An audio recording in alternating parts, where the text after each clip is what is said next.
വിജയനും ബി.ജെ.പി. നേതൃത്വവും തമ്മിൽ രഹസ്യധാരണയുണ്ടെന്ന് സംശയമന്യേ വ്യക്തമാക്കുന്നതാണ് സന്ദീപിന്റെ വാക്കുകൾ. ഡെഫിനറ്റ്ലി ഒരു CPM ബി.ജെ.പി. അഡ്ജസ്റ്റ്മെന്റ് പൊളിറ്റിക്സ് കേരളത്തിലുണ്ടെന്ന് കേരളത്തിലെ എല്ലാ കുട്ടികൾക്കും അറിയാം. അല്ലെങ്കിൽ SNC ലെവലിംഗ് കേസ് എന്തിനാണ് 34 തവണ മാറ്റിവെക്കുന്നത്?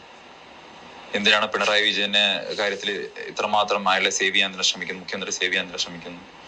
ഈ കേരളത്തിൽ നടന്നിട്ടുള്ള അല്ലെങ്കിൽ ബി.ജെ.പി. തന്നെ ആക്ഷേപിച്ച് മുന്നോട്ട് വന്നിട്ടുള്ള കേസുകൾ, കരിവന്നൂർ പോലെയുള്ള വിഷയങ്ങൾ, കരിവന്നൂര് എന്താണ് അതിന്റെ ലോജിക്കൽ കൺക്ലൂഷൻ? കരിവന്നൂരിലെ ഇത്ര വലിയ ഒരു പ്രൊപ്പഗണ്ട നടത്തിയതിനു ശേഷം, പ്രചരണം നടത്തിയ ശേഷം അവിടുത്തെ 100 കണക്കിന് ആളുകൾക്ക് നഷ്ടപ്പെട്ട പണം മുഴുവൻ തിരിച്ചു കൊടുക്കുമെന്നൊക്കെ പ്രഖ്യാപിച്ച് സമരം നടത്തിയതിനു ശേഷം അതിന്റെ ലോജിക്കൽ കൺക്ലൂഷൻ എന്താണ്?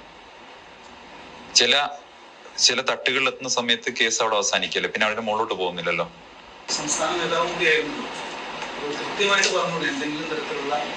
ഞാൻ സംസ്ഥാന കമ്മിറ്റി അംഗം മാത്രമായിരുന്നു. എനിക്ക് അറിയുന്ന കാര്യങ്ങൾ വെച്ചാണ് ഞാൻ സംസാരിക്കുന്നത്.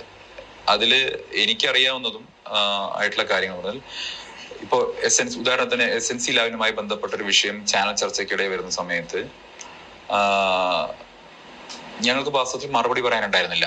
പലപ്പോഴും നേതൃത്വം എന്ത് മറുപടി പറയണം ചോദിക്കുന്ന സമയത്ത് അവർക്കും കൃത്യമായിട്ടൊരു മറുപടി തരാനില്ല. അവിടെ പല എക്സ്ക്യൂസസ് പറഞ്ഞിട്ട് ഒഴിഞ്ഞു മാറുന്നതാണ് അത്. ജനങ്ങളെ എങ്ങനെ കൺവിൻസ് ചെയ്യാൻ സാധിക്കുന്നത്? കേരളം കണ്ട ഏറ്റവും വലിയ കറപ്ഷൻ കേസിൽ എന്തുകൊണ്ട് താല്പര്യം കാണിക്കുന്നില്ല എന്ന് ചോദിക്കുന്ന സമയത്ത് ഇത്രയും ഒരു 5-10 തവണ മാറ്റിവെച്ച മനസ്സിലാക്കും. 34 തവണ മാറ്റിവെക്കുമ്പോൾ എങ്ങനെയാണ് ജനങ്ങളെ കൺവിൻസ് ചെയ്യാൻ പറ്റുക? ഞങ്ങൾക്കും അതിനുള്ളിൽ നിൽക്കുന്ന ആളുകൾക്കും ആശയക്കുഴപ്പമുണ്ട്. പലപ്പോഴും ഞാൻ ഉൾപ്പെടെ നിരവധി ആളുകൾ ഈ ചോദ്യം ബി.ജെ.പി. ലീഡർഷിപ്പിനോട് ചോദിച്ചു, എന്ത് മറുപടി പറയണം എന്ന് ചോദിച്ചപ്പോൾ അങ്ങനെ മറുപടി ഇല്ല. നിങ്ങൾക്ക് കോൺഗ്രസിനെ സഹായിക്കാഞ്ഞിട്ട് വലിയ ബുദ്ധിമുട്ടാണോ എന്നാണ് പലപ്പോഴും ചോദിച്ചിരുന്നത്. നിങ്ങൾ എന്തിനാണ് കോൺഗ്രസിനെ സഹായിക്കാൻ നിൽക്കുന്നത്? അപ്പോ കാര്യം മനസ്സിലായല്ലോ. കൂടുതലൊന്നും പറയാനില്ല. ഈ നാടിനെ സർവനാശത്തിന്റെ വക്കോളം എത്തിച്ച വിജയനാണോ അതോ വിജയനെ സംരക്ഷിക്കുന്ന മോദിയാണോ ഏറ്റവും അധികം വെറുക്കപ്പെടേണ്ട ജനവഞ്ചകൻ എന്ന ചോദ്യം മാത്രമാണ് ബാക്കി.